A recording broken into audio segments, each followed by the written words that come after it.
Video பார்த்தீங்கன்னா என்னோட baking class 6 day video தான் பார்க்க போகிறோங்க. நிறைய பேர் வந்து கமெண்ட் பண்ணியிருந்தீங்க பேக்கிங் கிளாஸோட டீட்டெயிலும் என்னென்ன கிளாஸ்க்கு எவ்வளோ ஃபீஸும் அதுக்கப்புறம் பார்த்தீங்கன்னா என்னென்ன ஏஜ் லிமிட்னு சொல்லி கேட்டிருந்தாங்க.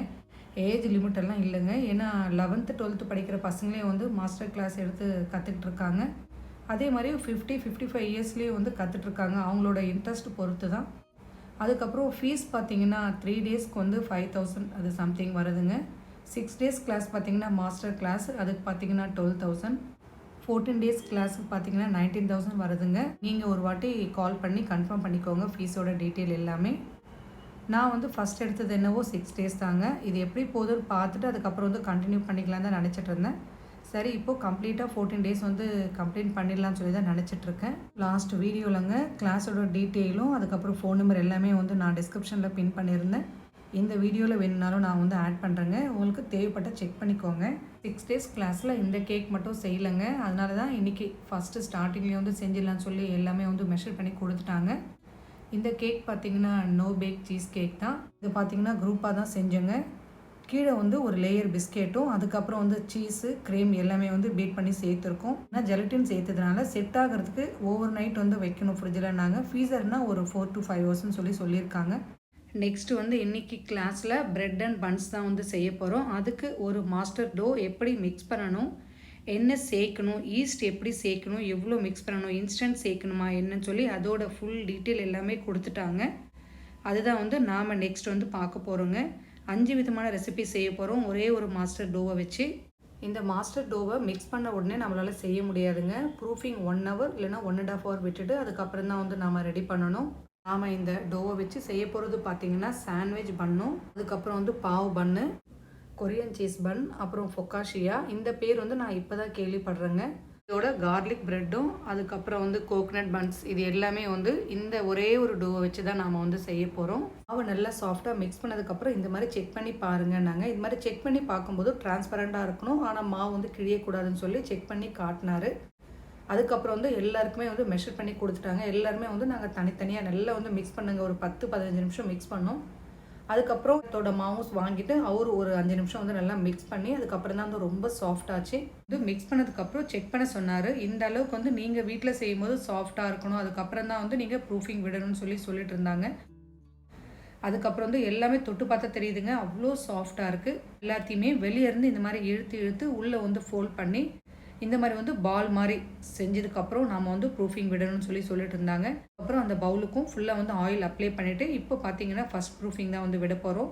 நீங்கள் வந்து க்ளோஸ் பண்ணிவிட்டு சப்பாத்தி மாவு மாதிரி வச்சிங்கன்னா அப்படியே ஈவனாக வந்து ஸ்ப்ரெட் ஆகுமே தவிர இந்த மாதிரி உப்பி வராதுன்னு சொல்லிட்டு இருந்தாங்க. இது ப்ரூஃபிங் ஆக டைம் பார்த்தீங்கன்னா 45 மினிட்ஸ்லேருந்து 1 hour ஆகும். ஏசி இல்லாத இடத்துல நல்ல வார்மாக இருக்கிற இடத்துல வந்து க்ளோஸ் பண்ணி வைக்கணும்.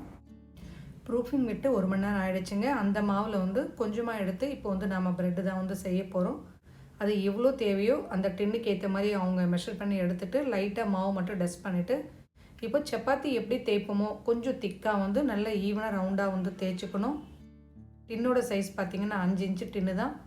அதனால் இந்த டின்னுக்கு ஏற்ற மாதிரி மெஷர் பண்ணி அதுக்கு ஏற்ற மாதிரி வந்து ரோல் பண்ணணும். அழகாக ரோல் பண்ணிவிட்டு மாதிரி வந்து சீல் பண்ணிடணும். இது வந்து கம்பல்சரி. நம்ம ஒழுங்காக சீல் பண்ணலைன்னா உள்ளே வந்து ஸ்டீம் லாக் ஆகாது. அதனால் ஒழுங்காக வந்து பேக் ஆகாது. ஒரு சைடு பேக் ஆகும், ஒரு சைடு வந்து பேக் ஆகாமல் இருக்கும். அதனால் இந்த மெத்தட் வந்து கம்பல்சரி பண்ணணும்னு சொல்லிட்டு இருந்தாங்க. லைட்டாக இந்த மாதிரி கட் பண்ணுற மாதிரி நீங்கள் செஞ்சால் வந்து பார்க்க ஷேப் அழகாக இருக்குன்னு சொல்லி அதுக்கப்புறம் எடுத்து டின்னை வந்து நல்லா ஆயில் கிரீஸ் பண்ணி உள்ளே வந்து சேர்த்தாச்சு. டோ பார்த்தீங்கன்னா 1/4 தான் சேர்க்கணும். ரிமைனிங் இருக்கிற 3/4 பார்த்தீங்கன்னா ஆட்டோமேட்டிக்காக ரைஸ் ஆகிடும். அதே மாதிரி நீங்கள் க்ளோஸ் பண்ணி வச்சிங்கன்னா ப்ரெட் வந்து ஃப்ளாட்டாக வரும், க்ளோஸ் பண்ணலன்னா கர்வ் மாதிரி வரும்னு சொல்லிட்டு இருந்தாங்க. அதுக்கப்புறம் வந்து செகண்ட் ப்ரூஃபிங்கும் வந்து விட்டாச்சு. இந்த டோ பார்த்தீங்கன்னா மெஷர் பண்ணி தான் கொடுத்துட்ருக்காங்க. 210 ஒரு பேஸ் டோவும் மேலே டாப்புக்கு பார்த்தீங்கன்னா 250 இந்த மாதிரி வந்து ரெண்டாக வந்து டிவைட் பண்ணி எல்லாத்தையுமே வந்து இந்த மாதிரி ரவுண்டாக சப்பாத்தி மாதிரி வந்து திரட்டணும். அதுக்கப்புறம் பார்த்தீங்கன்னா உள்ளே வந்து ஃபில்லிங் தான் வச்சுட்ருக்காங்க, கோகனட் ஃபில்லிங். மேலே இருக்க பேஸ் வந்து கீழே இருக்க பேஸை விட கொஞ்சம் பெருசாக இருக்கணும்.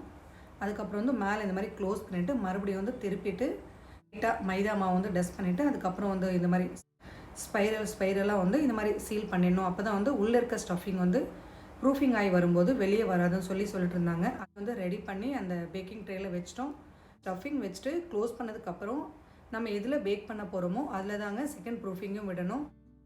கொரியன் பன்ஸுக்காக கார்லிக் பட்டர் வந்து ரெடி பண்ணாங்க. கார்லிக் பட்டருக்கு பார்த்தீங்கன்னா கார்லிக்கு, பட்டரு, அப்புறம் சில்லி ஃப்ளேக்ஸு, கொரியாண்டர் லீவ்ஸ், இதோட கொஞ்சமாக சால்ட்டு, இது எல்லாமே வந்து டபுள் பாயில் மெத்தடில் ஹீட் பண்ணி கொண்டு வந்தாங்க. ஃபொகாஷியா கார்னிஷ் பண்ணுறதுக்காக தான் இது எல்லாமே கொண்டு வந்திருக்காங்க. இது எல்லாமே பீஸாக்கு என்னென்ன யூஸ் பண்ணுவோமோ அது எல்லாமே இருக்குங்க. டோவை நல்லா வந்து சப்பாத்தி கட்டையிலேயே ஈவனாக ஸ்கொயராக தேய்ச்சி அதுக்கப்புறம் வந்து ஸ்கொயர் டின்லேயே வந்து இந்த மாதிரி உள்ளே வந்து செட் பண்ணிட்டோங்க. இனிமேல் வந்து இது கார்னிஷ் பண்ணி செகண்ட் ப்ரூஃபிங் விட்டதுக்கப்புறம் தான் வந்து பேக் பண்ண போகிறோம். கோகனட் பன் செகண்ட் ப்ரூஃபிங் ஆனதுக்கப்புறம் வந்து காட்டிகிட்டு இருந்தாங்க. இதை வந்து நீங்கள் டச் பண்ணிங்கன்னா உள்ளே இருக்க ஏர் வந்து ரிலீஸ் ஆகிடும். அதுக்கப்புறம் வந்து ஒழுங்காக பேக் ஆகி வராதுன்னு சொல்லிட்டு இருந்தாங்க. அதே மாதிரி தான் கார்லிக் ப்ரெட்டும் இதுவும் வந்து செகண்ட் ப்ரூஃபிங்க்கு அப்புறம் இனிமேல் தான் பேக் பண்ண போகிறோம். நம்ம எதில் செகண்ட் ப்ரூஃபிங் விடுறோமோ அதில் தான் பேக் பண்ணணும். அதுக்கப்புறம் வந்து நீங்கள் மாற்றக்கூடாதுன்னு சொல்லிட்டு இருந்தாங்க. இந்த பாவ் பன் செய்கிறதுக்கும் நம்ம யூஸ் பண்ணது பார்த்திங்கன்னா ஒரே ஒரு மாஸ்டர் டோ தாங்க. எல்லாமே அந்த மாஸ்டர் டோவில் தான் வந்து செஞ்சிட்ருக்கோம். இது வந்து எப்படி அரேஞ்ச் பண்ணணும் பேக் பண்ணுறதுக்கு முன்னாடின்னு சொல்லிட்டு இருந்தாங்க. செகண்ட் ப்ரூஃபிங் விடுறதுக்கு முன்னாடி கரெக்டாக அரேஞ்ச் பண்ணணும். செகண்ட் ப்ரூஃபிங் ஆனதுக்கப்புறம் நீங்கள் வந்து பேக் பண்ணணும்னு சொல்லிட்டு இருந்தாங்க. நெக்ஸ்ட்டு வந்து ஃபொகாஷியாவை இந்த மாதிரி கையை வச்சு லைட்டாக இந்த மாதிரி ப்ரெஸ் பண்ணணும்.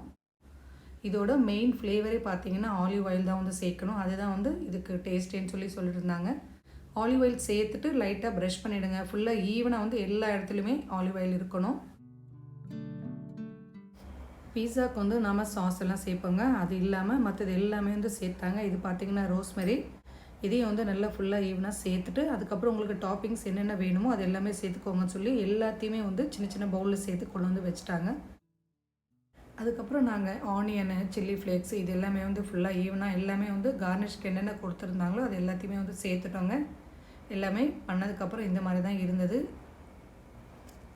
ஃபொகாஷியாவை செகண்ட் ப்ரூஃபிங் விட்டு அதுக்கப்புறம் தான் வந்து பேக் பண்ண போகிறோம். எல்லாம் வந்து கார்னிஷ் பண்ணதுக்கப்புறம் இந்த மாதிரி தான் இருந்ததுங்க கலர்ஃபுல்லாக.